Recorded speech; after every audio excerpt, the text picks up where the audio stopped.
Imagine നിങ്ങൾക്കൊരു dress order ചെയ്യാൻ വേണ്ടിയിട്ട് നിങ്ങളൊരു ആപ്പിലോട്ട് കയറണം. അപ്പം നിങ്ങൾക്ക് ലോഗിൻ ഫെയിലായി, അല്ലെങ്കിൽ നിങ്ങൾക്ക് കളർ ചൂസ് ചെയ്യാൻ പറ്റുന്നില്ല, പേയ്മെൻറ്റിൽ ക്രാഷ് വന്നു.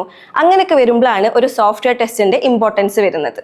നമ്മൾ ഡെവലപ്പർ ബിൽഡ് ചെയ്ത ഒരു സോഫ്റ്റ്വെയറിൽ എന്തെങ്കിലും ബഗ് ഉണ്ടോ, എറർ ഉണ്ടോ എന്നൊക്കെ ചെക്ക് ചെയ്യലാണ് മെയിനായിട്ട് ഈ സോഫ്റ്റ്വെയർ ടെസ്റ്റിംഗ് വരുന്നത്. ഒരു എക്സാമ്പിൾ വെച്ചിട്ട് പറയുകയാണെന്നുണ്ടെങ്കിൽ, ഒരു വാട്ടർ ബോട്ടിൽ നിങ്ങൾ പർച്ചേസ് ചെയ്യാൻ ചെല്ലുകയാണെന്നുണ്ടെങ്കിൽ നമ്മൾ എന്തൊക്കെ ശ്രദ്ധിക്കാറുണ്ട്? അതിന് ലീക്കേജ് ഉണ്ടോ, അതിൻ്റെ ക്യാപ്പ് കറക്റ്റായിട്ട് ഫിറ്റ് ആവുന്നുണ്ടോ എന്നതൊക്കെ നമ്മൾ ചെക്ക് ചെയ്യും.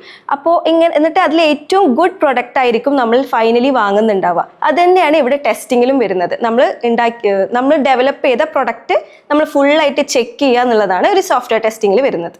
നമ്മൾ നേരത്തെ പറഞ്ഞതുപോലെ തന്നെ ഡെവലപ്പേഴ്സ് ബിൽഡ് ചെയ്ത എല്ലാ പ്രൊഡക്ട്സും നമുക്ക് ടെസ്റ്റ് ചെയ്യേണ്ടതായിട്ടുണ്ട്. അതുകൊണ്ട് തന്നെ എല്ലാ ഡെവലപ്പേഴ്സ് ഉള്ള എല്ലാ പ്ലേസിലും നമുക്ക് ഈ സോഫ്റ്റ്വെയർ ടെസ്റ്റിൻ്റെ നീഡ്സ് ഉണ്ട്. അതുകൊണ്ട് തന്നെ കമ്പനി വൈസിൽ എല്ലായിടത്തും ഈ ഒരു സോഫ്റ്റ്വെയർ ടെസ്റ്റ് എന്നുള്ള കരിയർ ഭയങ്കര ഇമ്പോർട്ടൻ്റ് ആയിട്ട് വരുന്ന ഒന്നാണ്. പിന്നെ നമുക്ക് ഇമ്പോർട്ടൻ്റ് ആയിട്ടുള്ള ഒരു റെസ്പോൺസിബിലിറ്റി ഈ സോഫ്റ്റ്വെയർ ടെസ്റ്റിൻ്റെ പറയാൻ പറ്റുന്നത് എന്താ വെച്ചാൽ, നമ്മുടെ ഈ ക്ലയൻറ്റിനെ, ഡെവലപ്പറിനെ, അതുപോലെ യൂസറിനെ തമ്മിൽ കണക്ട് ചെയ്യിക്കുന്ന മെയിൻ റോളാണ് നമ്മുടെ ഈ ഒരു സോഫ്റ്റ്വെയർ ടെസ്റ്റിൻ്റെ വരുന്നത്. ചില ടൈമിൽ നമുക്ക് ക്ലയൻസ് പോലും മിസ് ഔട്ട് ചെയ്യുന്ന ചില പോയിന്റ്സ് ഉണ്ടാവും, അത് യൂസറിനെ എഫക്റ്റ് ആയി വരുന്നത്. അതുവരെ നമ്മൾ സോഫ്റ്റ്വെയർ ടെസ്റ്റേഴ്സ് ആയിരിക്കും ഫൈൻഡ് ചെയ്യുന്നുണ്ടാവുക.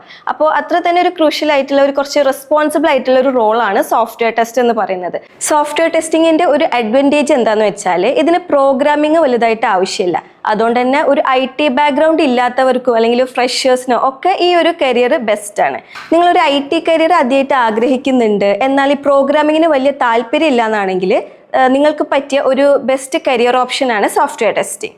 സോഫ്റ്റ്വെയർ ടെസ്റ്റിംഗ് മെയിനായിട്ട് നമുക്ക് 2 ടൈപ്പാണ് വരുന്നത്. ഒന്ന് മാനുവൽ ടെസ്റ്റിങ്ങും പിന്നെ ഓട്ടോമേഷൻ ടെസ്റ്റിങ്ങും. മാനുവൽ ടെസ്റ്റിംഗ് കൊണ്ട് നമ്മൾ ഉദ്ദേശിക്കുന്നത് ജസ്റ്റ് മാനുവലി ചെക്ക് ചെയ്യുക എന്നുള്ളതാണ്. അപ്പോൾ അതിൽ bug report, test case report, software development life cycle, അങ്ങനത്തെ കുറച്ച് കാര്യങ്ങൾ മാനുവലി നോക്കുക എന്നുള്ളതാണ് ഉദ്ദേശിക്കുന്നത്.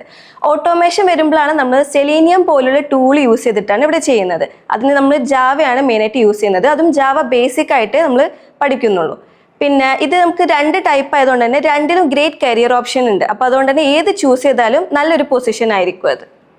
ഇതിൽ ഏത് കരിയർ വേണമെങ്കിലും നമുക്ക് ചൂസ് ചെയ്യാം. ഏതാണെങ്കിലും IT ഇൻഡസ്ട്രിയിൽ നല്ല ഡിമാൻഡ് ഉള്ള ഒരു കരിയറാണ്. മറ്റ് ഇൻസ്റ്റിറ്റ്യൂഷനിൽ നിന്നും ഒരു ബിഗ് ഡിഫറൻസ് ഉണ്ട് ഓക്സ്ഡോക്ക്.